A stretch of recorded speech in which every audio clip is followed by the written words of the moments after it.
The lord. అందరికీ వందనాలు తెలియజేస్తున్నాను.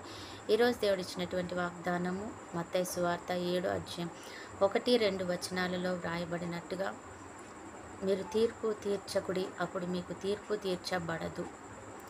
మీరు ఒకరికి తీర్పు తీర్చకండి, అప్పుడు మీ విషయంలో కూడా దేవుడు తీర్పు తీర్చాడు అంటున్నాడు అనమాట. దేవుడు నిజమే, మనం ఈ లోకంలో ఏది చేస్తుంటామో అది మన మీదకి ఆశీర్వాదం అయితే ఆశీర్వాదం వస్తుంది, అది కీడు అయితే కీడు మన మీదకి వస్తుంది అనమాట. ఇతరుల విషయాలలో మనం ఎలా ఉంటే మనకు కూడా అదే పరిస్థితి ఎదురవుతూ ఉంటుంది అని దేవుని వాక్యం సెలవిస్తుంది కదా.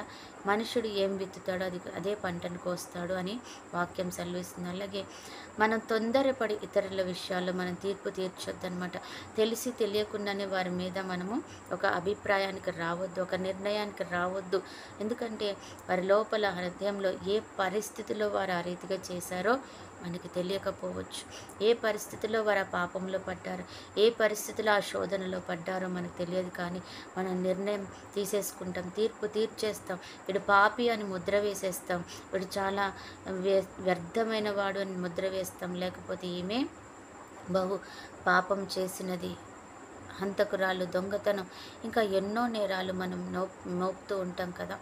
వీడు వ్యసనపరుడు అంటున్నాం. కానీ ఏ పరిస్థితిలో ఆ యొక్క కుమార్తె కుమారుడు అంత భయంకరమైన పరిస్థితిలోకి వెళ్ళారో మనకి తెలియకపోవచ్చు. అది ఒక భయంకరమైనటువంటి శోధన కావచ్చు. కాబట్టి మనం తీర్పు తీర్చకూడదు అంటున్నాడు.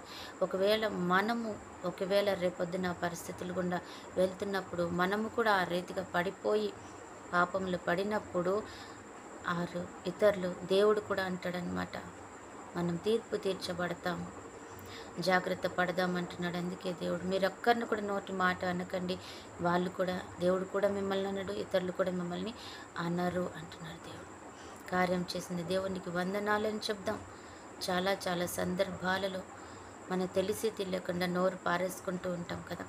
తెలిసి తెలియకుండా ఇతరులను అనేస్తూ ఉంటాం, చెడ్డ మాటలు పలికేస్తూ ఉంటాం, మీరు మంచివారు కాదు అనేస్తూ ఉంటాం.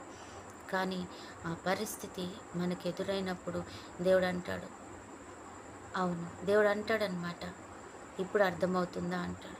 ఇప్పుడు తెలిసిందా నీకు ఏ పరిస్థితిలో అన్నావు? ఇప్పుడు నీకు జ్ఞానోదయం అవుతుందా ఎందుకు ఆ పరిస్థితి ఎదురైందో? అందుకనే మన ఇతరుల విషయంలో తగు జాగ్రత్తగా ఉండాలి, బహు జ్ఞానముతో ఉండాలి. తెలిసి తెలియకుండా ఏ ఒక్కరిని మాట అన్నది. ఎందుకంటే అది ఒక శాపంగా మన మీదకి వచ్చి, అది ఒక వ్యతిరేకతగా మన మీదకి వచ్చి మన ఆశీర్వాదానికి అడ్డుగా నిలబడుతుంది. కొన్ని మాటలే మన జీవితాన్ని తారుమారు చేస్తాయి. కొన్ని అపోహలే మన జీవితంలో కొన్ని ఆశీర్వాదాలు రాకుండా చేస్తాయి.